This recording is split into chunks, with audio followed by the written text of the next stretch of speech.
fishing, it's in my soul. Welcome to the Salt Strong Podcast, disrupting fishing entertainment as you know it. Prepare to laugh. Prepare to get to know fishing legends in a whole new and unfiltered way. And on occasion, you might even learn a thing or two about fishing. Here's your host, Joe Simons. Like diamonds. Sheepy time, baby. We are here. Nice, that's a nice one. Kind of had just one of those crummy days. Strike score wasn't that good. Try to get that net. And we were trying to figure out what to do. We said, hey, let's do some, dude, that's a beaut. That's a good one. Some sheepshead fishing in the canals. This is a really nice one. Dude, that's a really nice one. With one caveat, we can only use artificial lures. We did a couple videos in the past, kind of just more for fun. Dude, show off that beautiful sheepy, dude. This is a good fish. Dude, dinner time, baby. That's a real nice one.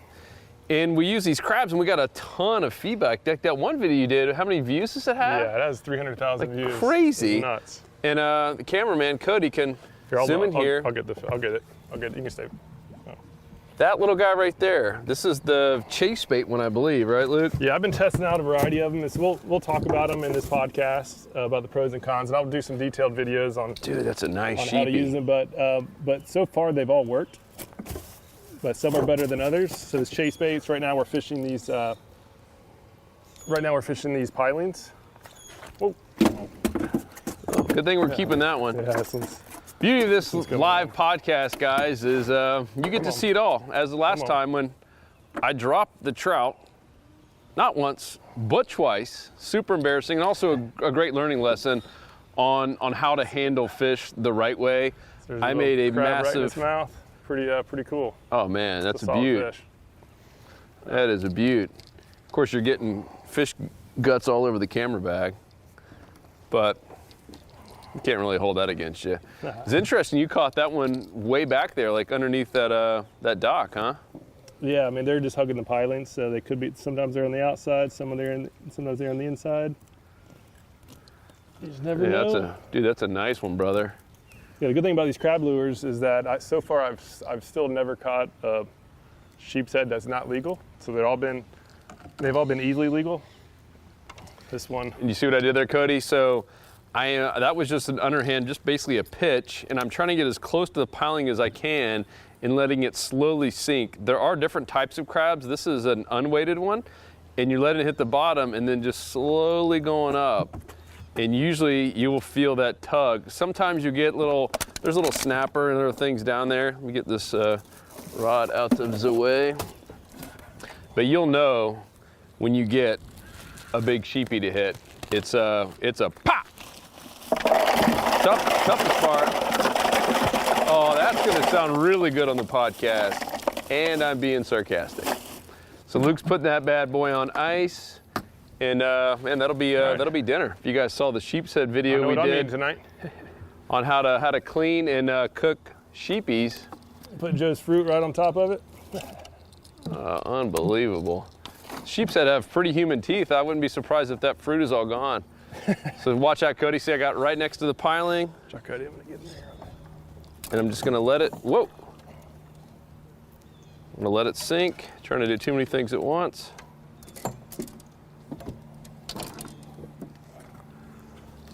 I'm gonna go ahead and bleed this guy to have his meat all nice and white. I'm not feeling it on that one. Well, that was nice, Luke. You gotta love catching them right off the bat like that, dude. Oop. Yep. Now, at some point, you get too close where it's tough to do this. I want to make a little cast back in there. Oh, did you see that, Cody? Dang, dude. That was like $1 million cast, bro. Yeah, so a smart thing to do, and what I just did, I'm bleeding the fish. So I'll put them on ice, I'm bleeding them, so that way the meat is just as good as possible. It's gonna bleed the fish out, it's gonna kill the fish a lot quicker. So it's totally submerged in ice. Dang. It's and bleed it by cutting its gills. That'll drain the blood out really fast, and so it's at least so far the most humane way that I've seen to do it, while also just making the meat as wide as possible. So should turn out to be an excellent meal. So what's the plan, Luke? We gonna keep hitting this dock line here or what? Yeah, we'll just fish our way out. All right. Move forward. Just have it so the boat doesn't hit the dock. And so, just like going after, reds, trout, snook, everything. The key is, first of all, just find an area that has some fish. And then, once you do find them, figure out if they're holding on the deeper sides of the docks, on the shallower sides.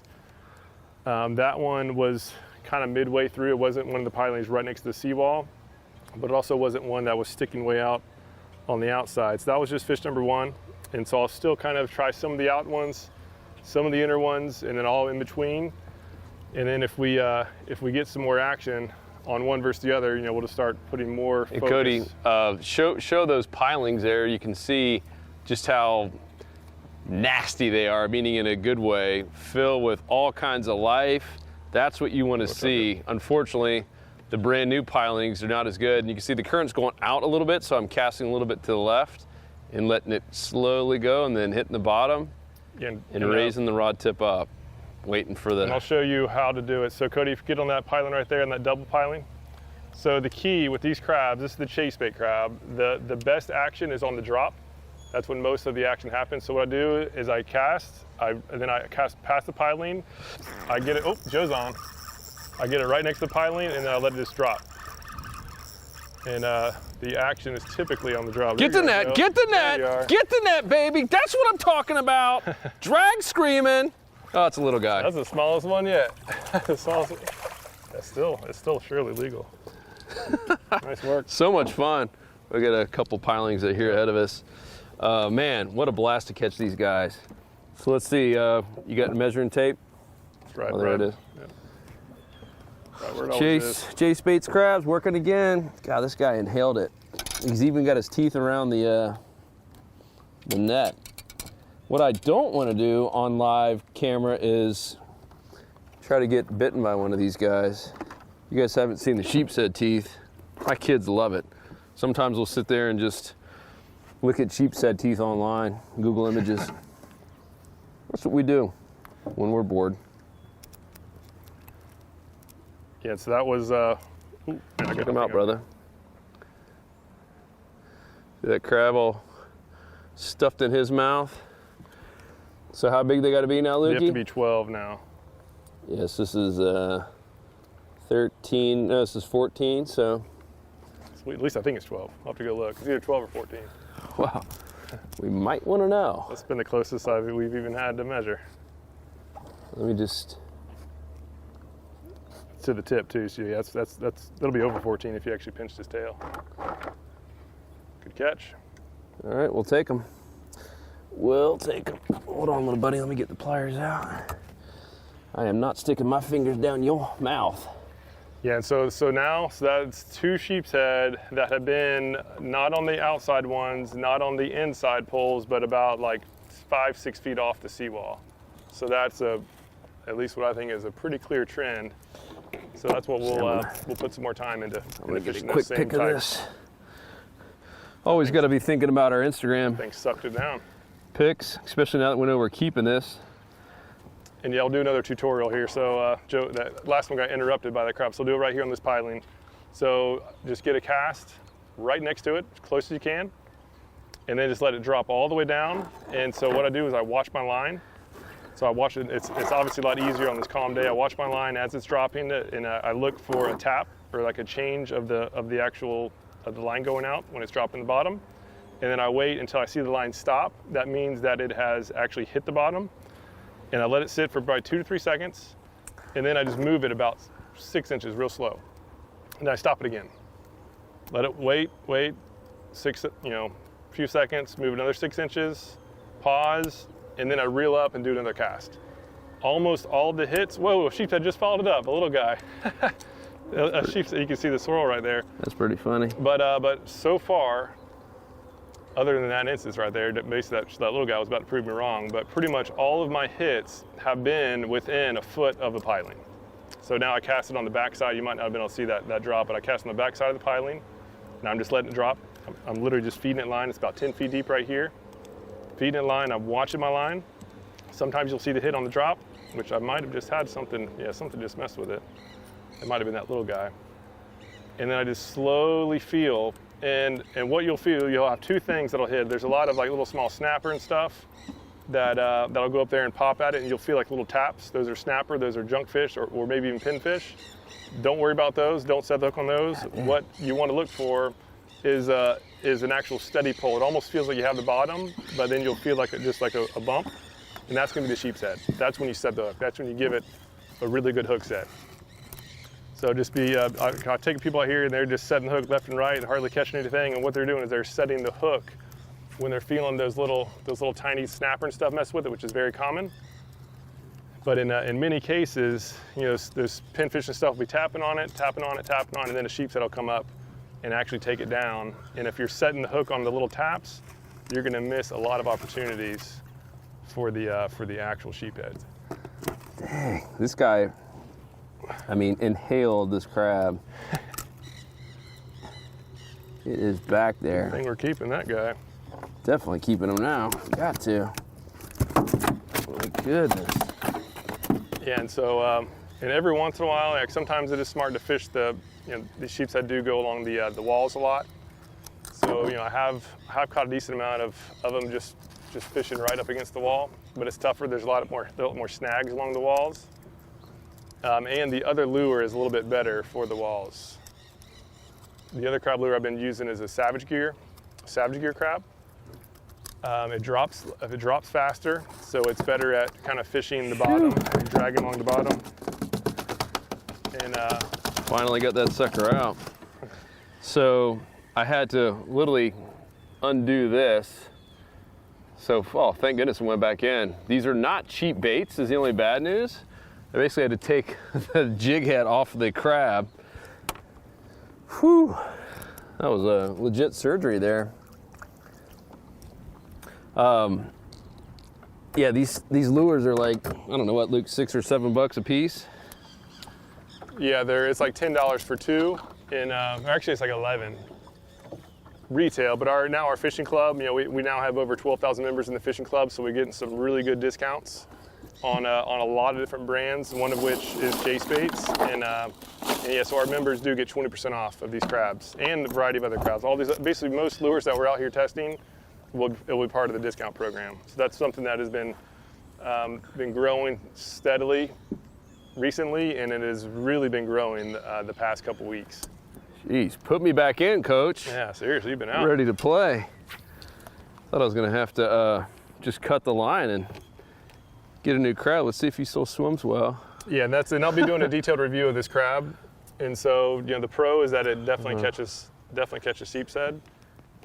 But the con is that it's expensive, and they can tear up easily, especially if doing like a lot of aggressive casting. When I first started doing this, I was like skipping under the docks. I was, casting pretty aggressively, and it was just ripping these things to shreds. And so I was catching like maybe one sheepshead per bait, and I was casting so far in there that when I did get a strike, if I didn't get it out right away, like if that sheepshead took a turn one way or the other, it was game over. It was just totally breaking me off.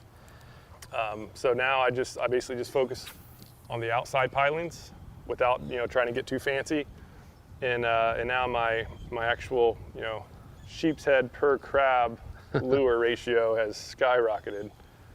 Because the first weekend I came out doing this, I lost 4 crab lures, which is all I had in one day. Because I was just getting it's expensive too. Yeah, expensive dinner. Yeah, I was getting way up under there. And I was just being too aggressive with it, thinking that I had to, but in reality, it's just not worth trying to go past a couple pilings to get to the back one. Just hit all the outside ones. And so besides having tons of barnacles and life on these dock pilings, what else are you looking for in terms of a spot? Ooh, that could be perfect there. There we are. Oh, I'm on the piling. What I'm looking for is, really just barnacles. Right? And oysters and stuff, just as much stuff as possible on these pilings. And obviously, if there's stuff on the bottom, a lot of people sink stuff under the docks, that's a plus. Right? The more structure, the better. But you just don't know if it's there until you get hung up in situations like this. We actually had a good cast. I think they must have sunk something down there. I'm gonna try to get one here right in your face before we blow out this area. Hope you do. Birds are excited. Let's talk about, oh, dude, I had a little, See if I can pop them out. small bite there. Talk about Nope, the it's importance game of, it's way down there. over. Yeah. Oh, it just came out of something. Yeah, there's some structure down there. Oh, You got it, dude, Nice. nice. Heck I yeah. was trying to break it off, and that's the importance of having good knots. I literally straightened the hook out a little bit. So talk about the tides. Does it So matter? tides, I mean, we're in these canal systems, there's really not much water flow. So it's not a huge factor. Obviously you want as much water movement as possible. But the reason why we are doing this today is because the tides are just really bad. Like the strike score, we have that smartfishingtides.com that analyzes the currents, the tides, the lunar tables, plus the actual trending weather. It takes into account, is it getting warmer or colder? It takes into account everything. And it was a 5.5 out of 10. So it was this is really not the best conditions for getting out and just getting out of the flats and having a lot of action. And so areas like this are a little bit less tide dependent, right? Because it's just canals, like this is a dead end. There's not a ton of water flow. And so this is can be a smart option and a fun option to do when it's just not the best conditions to do like the normal stuff. It's a whole lot of fun. Yeah. And, I forgot we need to bleed that second one. And you don't have to use any boat gas, really. Yeah, I mean a lot of times there's some good canals near boat ramps. They're easily accessible. Cody, did you get that on film, dude, that cast? Wow, this deserves a strike. Right over there next to that old barnacle ladder. Let's see if I can get something here on the drop. Come on now. Come on now, baby. Yeah, and I'd love, if you're watching this, we'd love to hear your feedback. If you've done this, if you found that certain things are more successful or certain lures. Clearly you can do this with shrimp. You can do this with fiddler crabs. But all that requires getting the stuff, keeping it. And this morning we had a completely different game plan and kind of switched gears, and we saw how it looked because we had already set this day aside to film, and sometimes that happens. Just like a lot of us weekend warriors. Yeah, so I'll switch to the different crab just so that we can kind of do a head-to-head test to see what's going on. So this is a savage gear crab, and this is a different model, right? A kind of different setup where it's a little bit heavier weight, so it sinks faster. But the cool thing about this is when it's on the ground, so it'll be on the ground just sitting there like that. It basically looks like a crab that's just in like, hey, get away from me mode when it's right before it gets eaten. And so this drags along the bottom really nice. So I'll let it sink. It sinks fast, so it typically doesn't get hit on the drop, but it gets crushed on the drag. So this will be one that I'll be just targeting the fish on the bottom, and just kind of be dragging along, let it sit, drag it along, let it sit, and those fish will pick it off. So let me go ahead and put a little scent on here. And I've just been using this Procure. All I have is the shrimp stuff. To be honest, I don't know if it works or not, but it definitely, I don't think it hurts. And I've just been using it and it's been working, so I kind of stuck with it. It's one thing I need to, I'll be doing some scent tests. I'll get some crab scent and test it out, one versus the other. But for now, all I've used is the shrimp and on these crab lures, and it seems to work just fine. So if you have used different scents and you've seen results with it, like please let me know. I'm eager to learn more about. I'm actually gonna get me a little bit of scent on there. Come on now. Who doesn't love a little scent? Who doesn't love a little scent? Put it right there on his back. I'm gonna put a little bit here on the we have a dolphin coming in. That's not gonna help. Dolphin's probably gonna come up right near the boat. Where is it? On the left side? Yeah, it just came up right there. Jeez. So that is not gonna help our chances. So yeah, in case you don't know, dolphin they come in here, they're the ultimate predator in all these canals, really all inshore waterways. So even, they're not just eating mullet and stuff. I used to think they only ate mullet and they didn't really go after, redfish, snook, sheepshead stuff, but just yesterday I was out and released a redfish, and there was before I hooked it, I saw a dolphin maybe like 150 yards out.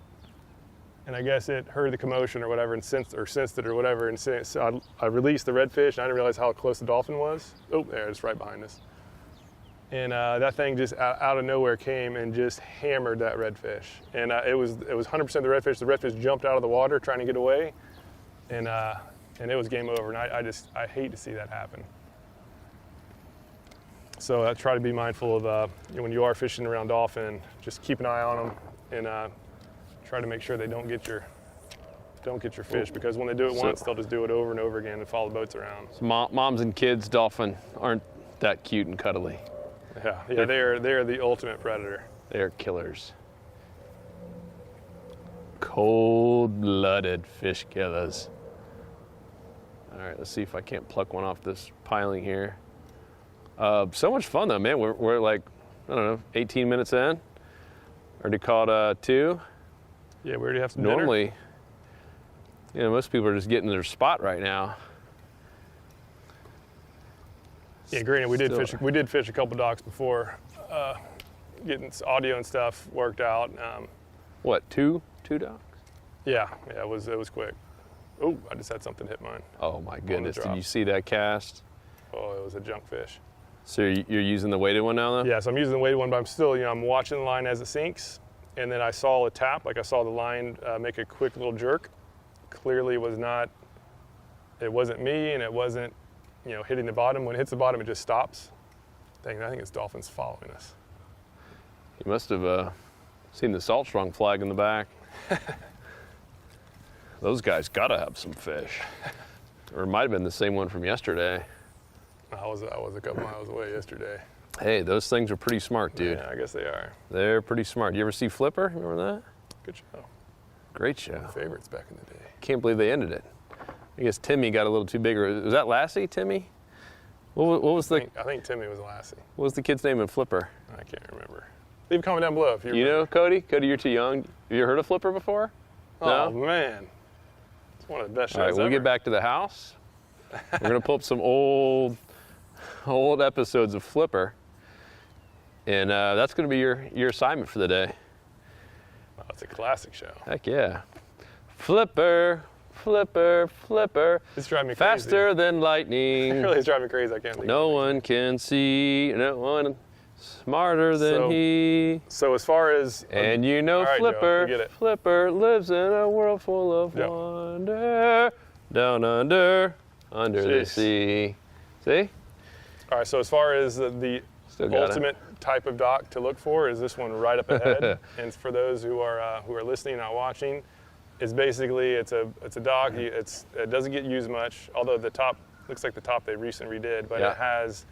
it has like probably a foot thick of oysters all along the actual pilings. And that's the old Yeah, it has a boat dock lift. foundation down there, or is that a I lift think down it's there? a boat lift that's broken. And, Oh, it is. It's massive, huh? Yeah, so there's all sorts of structure. It doesn't get a lot of human interaction.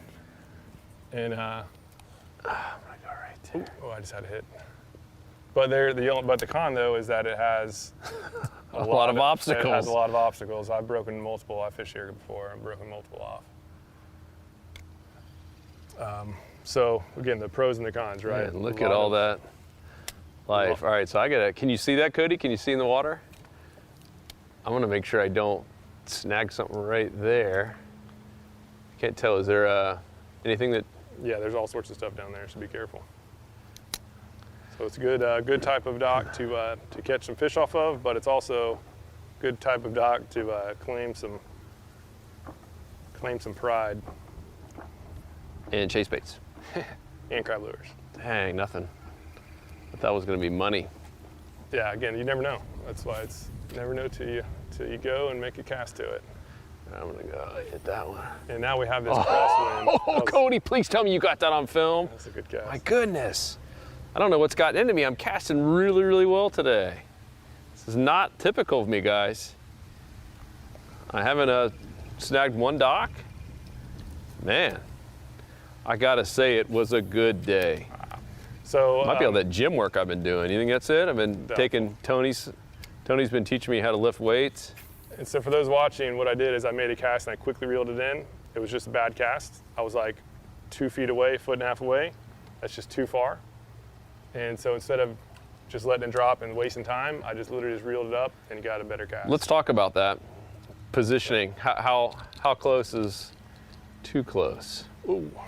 I mean, I try to get, just like everything, right? Try to get as far away as possible while you still feel comfortable making an accurate cast. So, Come on, man. Longest cast you can make would be ideal, but I usually keep about this distance, about 30 feet off. The deeper it is, obviously, the further you can stay away. The deeper it is, the closer you can get. Have you found that more of the bigger sheepshead are hanging deeper or up shallow? Dude, Cody, are you kidding me? Did you see that? Yeah, they go back and forth. Oh. I've been sinking that. I've been filming right at my seawall. I've been dropping baits, and I want to try to film a sheepshead eating a bait. And so I've been dropping a GoPro right. I've basically been sinking a GoPro and then dropping baits right in front of it, see what happens. And I've seen some, and it's super shallow, and I've been seeing some giant sheepshead. The problem though in shallow too? Oh yeah, right up against the seawall. Okay. Super shallow. But the problem though is the stinking pinfish, they just rip up the baits so fast so that it's just really a timing thing. You just have to time it so Did you see that off the piling? Dude, this deserves a strike. Have you done that video yet that we've been talking about? About showing? No. Oh, who else wants to see that? So Luke's got this underwater footage, and I was telling Captain Deeks about it, and he's like, you have to show the world what really happens when you drop a shrimp down. And what he means by that is a lot of us think, oh, I just got robbed. It was a sheepshead or a snapper or, whatever predator fish you're trying to go after. And he's like, in most cases, if you're not actively fishing, feeling everything and holding your hand, not in a rod hauler, it's the pinfish. Dude, they were like piranha. I mean, I'm talking gone in 60 seconds, maybe 10 seconds. Yeah, it was nuts. It was These little pinfish destroyed this shrimp before you could even know what was going on, unless you had it in your hand and could feel the little bumps, and you could have moved it and got out of the way. Otherwise, I mean, it's gone. And logically, you reel it up and say, oh man, I got robbed. Some sheepsheads, stole it from me. That's rarely the case. It was those little critters where you're going way deep. But it's not just shrimp either, too. I just thought that, okay, it's just shrimp. Let me go out and get some crabs, and I'll be safe from the pinfish, and that's not true at all. So I've dropped crabs down. I've dropped sand fleas, and the sand fleas last longer than the shrimp, and the crabs last longer than the sand fleas. But they all will eventually get eaten by those pinfish if they're able to sit there and peck away at them. All right, I'm gonna go for this one over here. So it's not just shrimp, but a shrimp will last 20, 30 seconds. At least in my dock right now, there's so many pinfish down there, it's insane. And so one thing, because you feed them so many shrimp.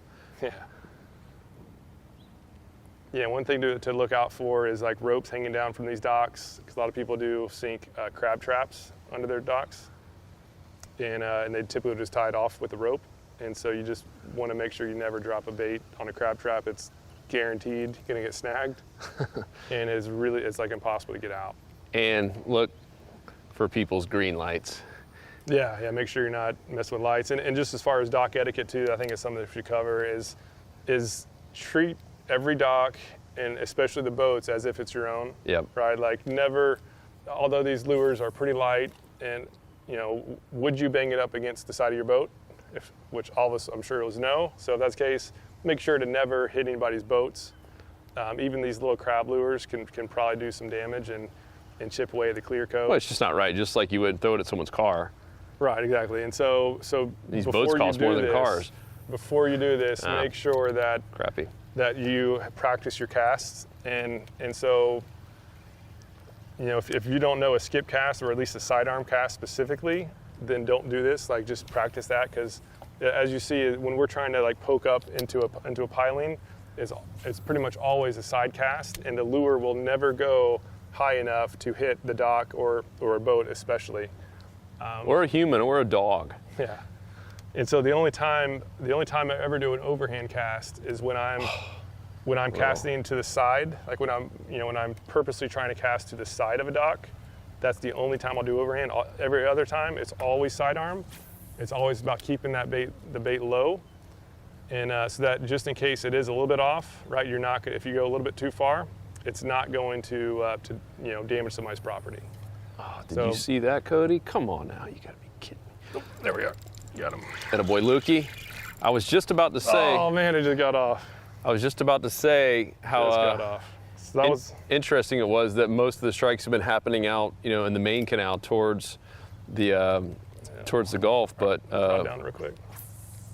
was it a nice strike too? It was a good fish. That was definitely a sheepshead. So it's a lot of times when you get one, sometimes there's multiple, and so that one came off. Unfortunately, it was a good fish. So I got another cast down there, hoping for the best. And so this was getting in. I made that lure switch. Oh man, that's something else hit it. So I made the lure switch, and so this is just basically proof that you don't have to have a certain crab lure. It's more about just utilize whichever one you're using.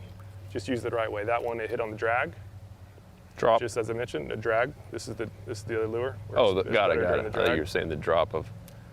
Did it hit on the drop or when you were? On the drag. I was dragging on the bottom. Oh, on the drag. Yeah. I thought you were talking about drag queens or something. It's like, what is he talking about? Get your mind out of the gutter. Family-friendly podcast, don't you? On the drag. Right up. I'm gonna get under here. Ooh, nice cast. If you guys listen to the podcast, Luke just made a nice cast. I have a trophy for you. Maybe Yeah, this is a really good looking dock right here. right? But you just never know. You never know until you make a cast down there. Some of the best looking docks don't have many fish. Some of the ones that look terrible will have a bunch. Oh worth the boy, cast. did you see that? Underneath the dock. I'm willing to bet, Cody, this is gonna have a strike. Let it go to the bottom. So that was an overhand cast for those watching, and so the reason why that was overhand is because I was casting down the side of the dock, so I wanted to make sure that my line was correct. It's all about having the right line. So on the side of the dock, you want a vertical line to be accurate, and then when you're going under something, you want the horizontal line to be accurate. So that way, if as soon as you release it, you'll be able to see if the line's on or off, and if it's off, just stop, just literally just hold down the reel, block the line from going out any further, and you'll prevent a bad cast and prevent damage to somebody's property. All right, right there, going down the piling. Let it drop, let it drop, let it drag, let it drag. All right, try to catch one more here during this podcast. Yeah, we're about at the end of this canal. And the podcast. Yeah. So let us know how you guys are liking this too, or loving it. We thought it was cool just because no one was doing it. The decision was, all right, we're gonna go fish. Oop, oop. Oh, said it like freaking Bill Dance. Mike, we had Mike Iaconelli on the boat, and I was trying to pull a mic. Let me go right back there. But let us know how you like these. We were deciding between, having a produced show or just going live, and we're like, man, let's just go live. No one's doing that, and I think it's a big part that's missing from fishing in general. There's a little bit of that on the bass side. You get to see these guys in tournament action live, the good, the bad, the ugly. When someone jumps in all the way to the skunk days, and we said we wanted to do that for you guys, for the audience, to show you what real. Oh, dude, something came up and nailed it. To show you what real on the water experience looks like, not just the highlight reel, not just the good days. And we had that one day, man, that was just painful. You getting some strikes? Yeah, that was a little guy. Yeah, there might be some little guys here. So let us know how you like it, and also, mullet. What other species, areas? We've got a captain in Alabama who has already volunteered for us to go out there to do some of these shows, if you will, and I'm pretty stoked. Go do a whole new fishery, and I love when captains are bold enough to say, let's do it. Tough day to be a mullet down there, huh? Have you made a cast on this guy? Oh, he's sinking all the way down. Oh gosh, get ready, Cody. This area looks really good. Except for that dead mullet. Ooh, man, second, something just hit mine, but I think it was a snapper. See this mullet in there, Something's on Cody? me. Look at my rod tip. Let's see if it's still, it just stopped. Something was hammering my bait. Tough day to be a mullet, huh? His friends are like, man, wake up, bro. If you guys listening, there's a capsized mullet.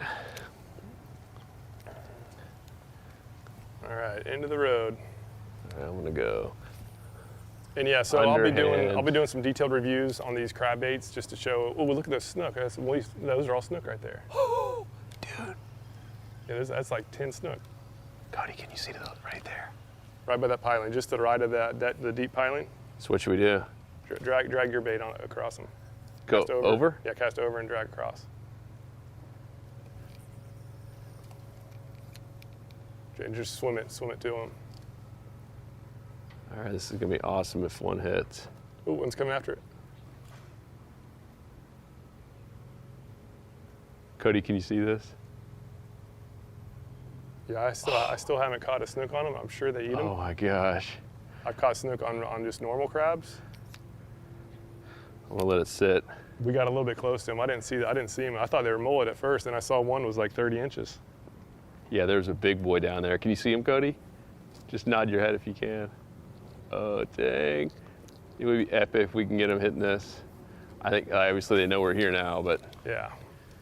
And so yeah, as far as other speed, I've caught some decent sized grouper doing this. dang. Still haven't caught a snook yet. But I know they definitely eat crabs. That would have been Yeah, so that would've cool been awesome. if we'd seen them a little bit earlier. That would have been cool. It looks like they sunk down. I don't see them now. Yeah, they're on to us. Man, that would have been a great way to end the podcast. Dang. Anyhow, let us know, guys, how you're liking these. And if you are a guide and you want to do some of these with us, let's make it happen. Ooh, I'm getting something messing with mine right now. Oh, it's just little guys. I just spooked them. Just the little guys. So let us know. Otherwise, we're going to end this and maybe try another little area real quick. Yeah, but yeah, links down below for detailed reviews on these. And so before, if you are interested in this and want to bulk up on gear, whether it's the crabs or the other products that we talk about, is that our discount program with the club is significantly expanding. A lot of great discounts across popular brands across the industry, including rods, reels, obviously lures, lines, glasses. It has been really cool watching it grow, and now we're saving a ton of money because we don't accept sponsorships from companies. And so what we've been doing is, hey, if they want to partner in any way, it's all about just basically sponsoring the actual club members themselves. So a lot of people are now saving way more money than they're actually paying to be part of it. Yeah, you can save hundreds of dollars, even on everything from sunglasses to rods, reels, line, cast nets.